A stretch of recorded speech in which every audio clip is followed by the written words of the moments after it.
Sydney Brooks Simpson lived in quiet for 30 years. The tragic story of her family had been turned into headlines, laughs, and courtroom drama by the world. According to the daughter of O.J. and Nicole Brown Simpson, however, Sydney was dealing with the one thing that no verdict could take away: memory. While the nation was fixated on the trial of the century, her life was not molded by wealth or celebrity.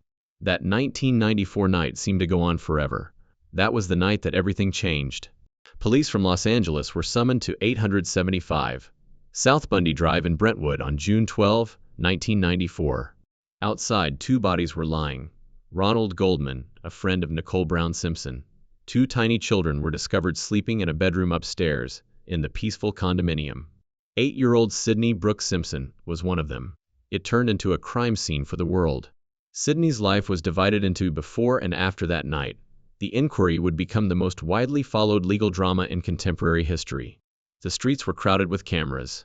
Every detail was pursued by reporters. Orenthal James Simpson, her father and a former football hero in America, was charged with killing his ex-wife. Days later, Sydney was hidden away with family members too young to comprehend the significance of the chase, but old enough to see the horror on every adult's face as the renowned white Ford Broncos roared down the expressway. The youngsters heard what the rest of the world didn't know, or perhaps didn't want to ask. Sydney claimed to recall loud footsteps, a smash, a scream, and then quiet in a 2024 private statement sent to a legal agency. She remembered seeing a big man standing close to the doorway in the backyard, with blood on his hands. Although she was unable to understand it at the age of 8, she said decades later, "I knew it from that day on."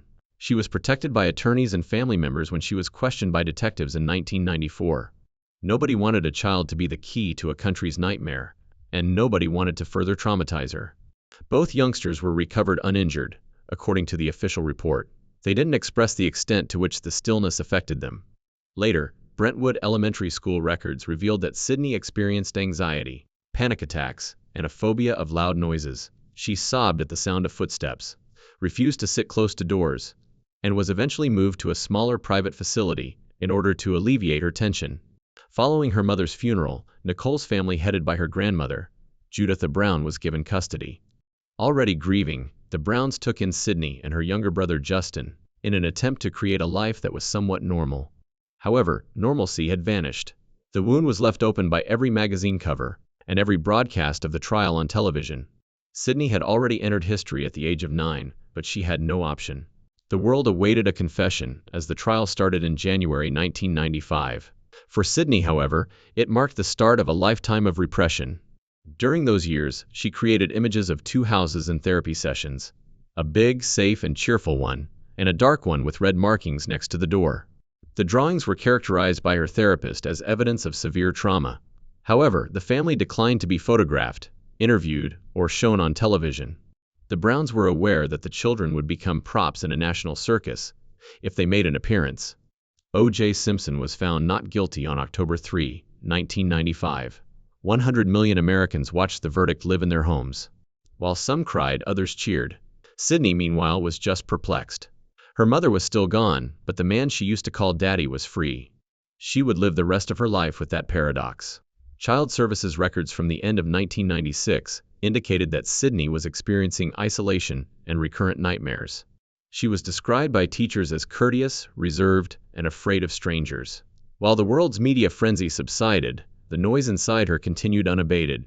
The quiet years, custody hearings, therapists, and a silent resolve to remain anonymous characterized the late 1990s.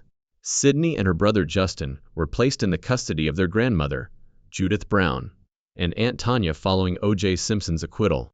The youngsters were shielded by the Browns from the shadow of the former home in Rockingham, from the cameras, and from questioning. Every effort was made to shield them from the outside world. But what was already in their brains was too strong for anyone to stop. She frequently declined to answer inquiries about her parents. According to a 1996 social worker's note, when asked to describe her mother, she would say she smiled a lot. She remained silent when questioned about her father. Behind closed doors, the trauma transformed into silence. A hush so profound that experts referred to it as a defense mechanism. The Browns had to make a tough choice by 2000. In order to enjoy a more tranquil life away from Los Angeles, Sydney and Justin would relocate to Florida. Anonymity was the straightforward objective. Nobody in Florida was interested in the trial, the cameras, or the never-ending arguments over guilt or innocence. Sydney might pretend to be just another student here. She went to Gulliver Preparatory High School in Florida from 2000 to 2003. She was described by her teachers as intelligent but emotionally aloof. She shunned any attention that addressed her last name and stayed out of private chats. According to administrative documents, her family asked the yearbook committee to delete her photo and requested that her identity be kept secret during school functions. She had to bear the burden of a label she couldn't shake after she graduated. Nevertheless, she was adamant about creating her own narrative. Sydney's decision to study in sociology, with a focus on criminology and aberrant conduct at Boston University in 2004, was a reflection of the profound issues she had been grappling with since she was a young child. Her thesis, which cited actual examples but never mentioned her own, examined the psychological effects of family homicides on children. Her thorough research, empathy, and emotional control were praised by her professors. She was analyzing herself beneath the surface, but she didn't say it out loud. She tasted independence at college. Although she established some intimate friendships, she had strong boundaries. No media, no inquiries about the past, and no discussion of family. She never spoke in public or joined any student organizations. Privacy wasn't merely a personal choice. It was a matter of survival. Sydney started working for a group that assisted children impacted by domestic abuse in Atlanta. After graduating in 2008, she silently worked as a case organizer for 14 months, providing unfathomable assistance to people whose circumstances were similar to her own. She was later characterized by a supervisor as quiet, extremely sympathetic, and committed to her customers. Sydney began writing personal notes about her memories over those years, notables that would be kept secret for many years.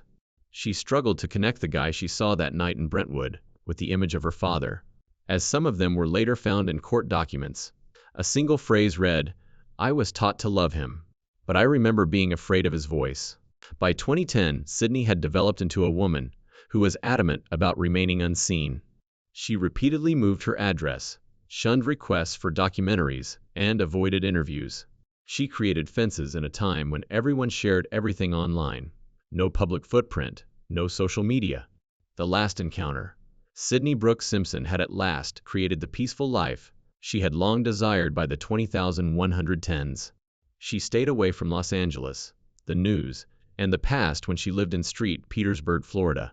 Sydney created her own world by purchasing and remodeling homes and operating a small real estate business under her full name, while her father, O.J. Simpson, was incarcerated in Nevada for armed robbery. It was her method of taking back her identity according to her own rules. She started dating British national Stuart Alexander Lee in 2012. He subsequently characterized her as distant but caring, plagued by memories and nightmares she never talked about. Never mentioning her father's name is her one rule. Sydney said nothing in response to O.J.'s 2017 parole release. She didn't contact him, didn't go to his hearing, and didn't talk to the media. However, she consented to visit him one final time in 2019. The brief meeting was filled with a lot of unspoken truth. "You should read this," O.J. remarked, passing her a copy of If I Did It, You'll Comprehend Me More Clearly. Sydney later disclosed in a written declaration that he was not required to mention anything. "I could tell it was their last encounter by the way he stared at me." She left, cutting off any communication, and promptly denied receiving any inheritance from her father's property.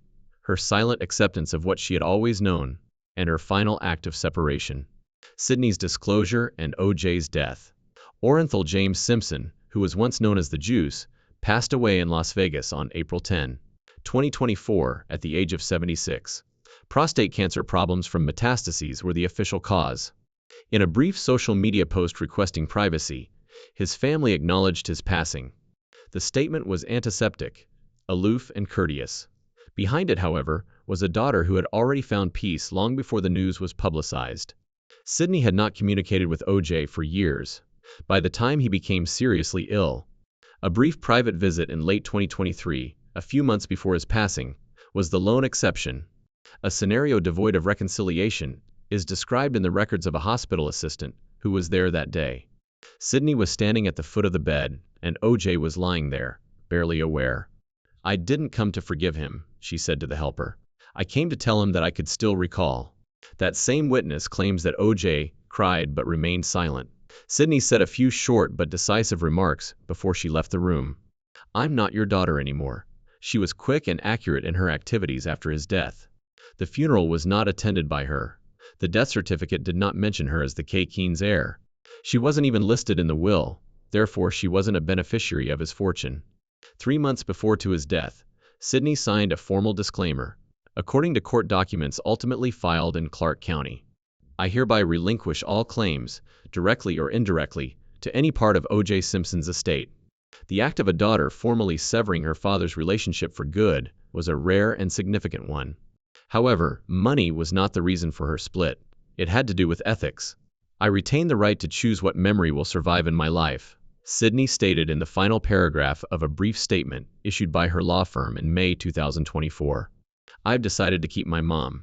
That one sentence reverberated more loudly than any court decision ever rendered.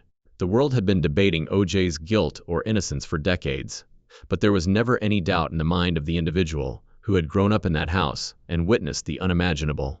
She had been silently carrying the truth, and now at last she stated it, not in front of cameras, but in the emotionless, sterile language of the law.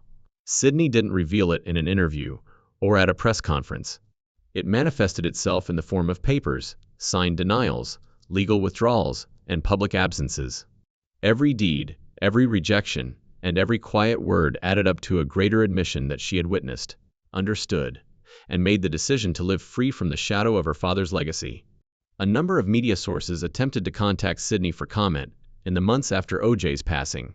None were successful. One constant response was given by her agents: "Miss Simpson will not take part in any public conversations about Mr. Simpson's death."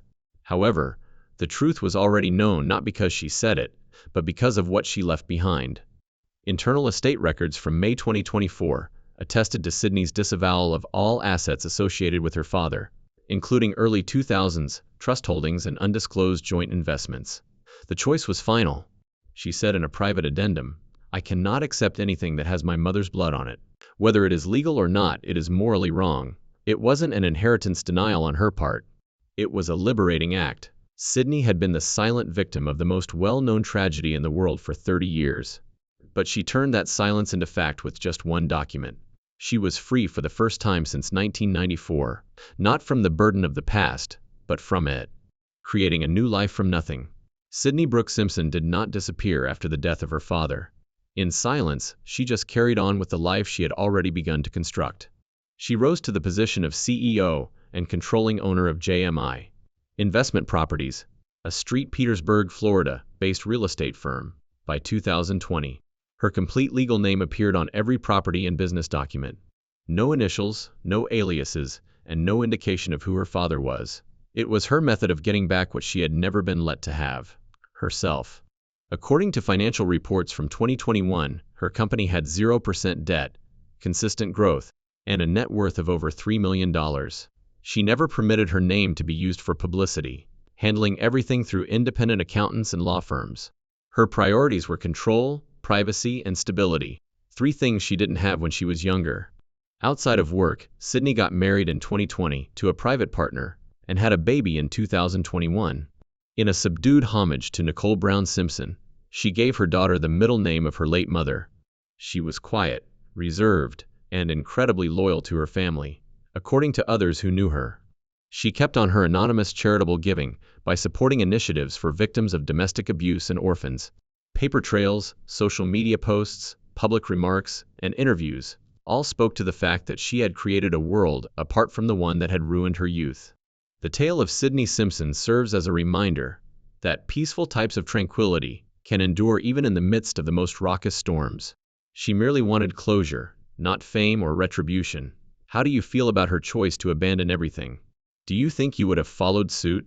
For more hidden tales that history attempted to forget, hit like, share, and subscribe if you think her strength merits being remembered. 3.